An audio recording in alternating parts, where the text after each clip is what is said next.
Hi കൂട്ടുകാരെ, എല്ലാവർക്കും ടിനൂസ് ടേസ്റ്റിലേക്ക് സ്വാഗതം. ഇന്നത്തെ റെസിപ്പി നല്ല അടിപൊളി ടേസ്റ്റിലുള്ള കൊഞ്ച് ഉലർത്തുക കേട്ടോ. ഇതിനായിട്ട് ഒരു 1/2 കിലോ കൊഞ്ച് നന്നായിട്ട് കഴുകി നടുവിലത്തെ നാരൊക്കെ മാറ്റി എടുത്തിട്ടുള്ളതാണ്. ചില കൊഞ്ചിൻ്റെയൊക്കെ തലയും കൂടി ഞാൻ എടുത്തിട്ടുണ്ട്. തലയും കൂടി ചേർക്കുമ്പോൾ കറിക്ക് നല്ലൊരു ഫ്ലേവർ കിട്ടും. ഇതിനി ചട്ടിയിലേക്ക് മാറ്റാം.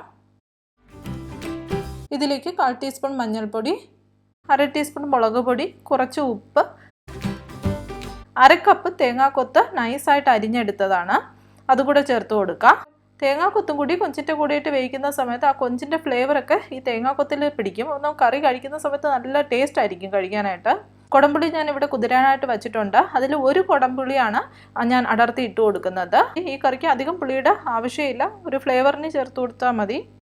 1/4 കപ്പ് വെള്ളവും 1/2 ടീസ്പൂൺ ഇഞ്ചി വെളുത്തുള്ളി പേസ്റ്റും കൂടി ചേർത്ത് ഇളക്കി ഒരു മീഡിയം ഫ്ലെയിമിൽ 12-15 മിനിറ്റ് ഒന്ന് വേവിക്കാനായിട്ട് വയ്ക്കാം.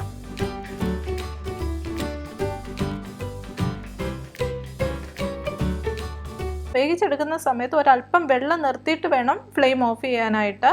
ഈ വെള്ളം നമുക്ക് കറിയിലേക്ക് ഉപയോഗിക്കാൻ വേണ്ടിയിട്ടുള്ളതാണ്. അപ്പോൾ കറിക്ക് നല്ലൊരു ഫ്ലേവർ കിട്ടും കൊഞ്ചിൻ്റെ, അതിന് വേണ്ടിയിട്ടാണ്. കണ്ടു, ഒരല്പം വെള്ളമൊക്കെ ഉണ്ട്. ഒരു പാനിൽ വെളിച്ചെണ്ണ ഒഴിച്ച് ചൂടാക്കി 1 ടീസ്പൂൺ പെരിഞ്ചീരകം ഇട്ട് ഒന്ന് മൂത്ത് വരുമ്പോൾ 1 കപ്പ് ചെറിയുള്ളി അരിഞ്ഞതും, ഒരു മീഡിയം സൈസ് സവാള നെടുകെ കീറിയിട്ട് ചെറുതായി സ്ലൈസ് ചെയ്ത് എടുത്തതാണ്, 1/2 കപ്പുണ്ട്, അതുകൂടെ ചേർത്ത് കൊടുക്കാം. അല്പം ഉപ്പും ചേർത്ത് ഇളക്കി ഒന്ന് വഴന്ന് വരുമ്പോൾ 1 ടീസ്പൂൺ ഇഞ്ചി വെളുത്തുള്ളി പേസ്റ്റ് ചേർത്ത് കൊടുക്കാം. 3-4 പച്ചമുളക് അരിഞ്ഞതും കറിവേപ്പിലയും ചേർത്ത് നന്നായി ഒന്ന് വഴന്ന് വരുമ്പോൾ നമുക്ക് മസാലപ്പൊടികൾ ചേർത്ത് കൊടുക്കാം. 1/4 ടീസ്പൂൺ മഞ്ഞൾപ്പൊടി, 1/2 ടീസ്പൂൺ മല്ലിപ്പൊടി, 2 ടീസ്പൂൺ കാശ്മീരി മുളക് പൊടി, സാദാ മുളക് പൊടിയാണെങ്കിൽ 1/2 ടീസ്പൂൺ ചേർത്ത് കൊടുക്കാം. 3/4 മുതൽ 1 ടീസ്പൂൺ വരെ കുരുമുളക് പൊടി നിങ്ങളുടെ എരിവിനനുസരിച്ചിട്ട് ചേർത്ത് കൊടുക്കാം. ഇതെല്ലാം കൂടി ചേർത്ത് നന്നായി ഒന്ന് വഴറ്റി ആ മസാലയുടെ പച്ച മണമൊക്കെ ഒന്ന് മാറ്റിയെടുക്കണം. ഈ സമയത്ത് ഫ്ലെയിം ഏറ്റവും സിമ്മിലായിരിക്കണം. ഫ്ലെയിം ഏറ്റവും സിമ്മിലാക്കിയിട്ട് വേണം മസാലപ്പൊടികൾ ചേർത്ത് കൊടുക്കാനായിട്ട്. ഈ മസാലപ്പൊടികളൊക്കെ ഒന്ന് മൂത്ത് വരുമ്പോൾ ഇതിലേക്ക് നമ്മൾ വേവിച്ച് വെച്ചിരിക്കുന്ന കൊഞ്ച് ആ കുറച്ച് വെള്ളത്തോട് കൂടി തന്നെ ചേർത്ത് കൊടുക്കാം. അതിൽ കിടക്കുന്ന കുടംപുളി വേണമെങ്കിൽ നിങ്ങൾക്ക് എടുത്ത് മാറ്റാം കേട്ടോ. ഞാനിവിടെ കുടംപുളിയൊക്കെ എടുത്ത് മാറ്റി കൊടുക്കുന്നുണ്ട്. ഇനി ഇതെല്ലാം കൂടി നന്നായിട്ടൊന്ന് ഇളക്കി യോജിപ്പിക്കാം.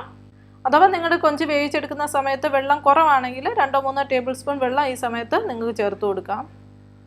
ഇതിലേക്ക് 1 ടീസ്പൂൺ പെരിഞ്ചീരകപ്പൊടിയും കൂടി ചേർത്ത് നന്നായിട്ടൊന്ന് ഇളക്കി യോജിപ്പിച്ച് ഫ്ലെയിം സിമ്മിലാക്കി ഒരു 5-6 മിനിറ്റ് ഒന്ന് അടച്ചു വയ്ക്കാം.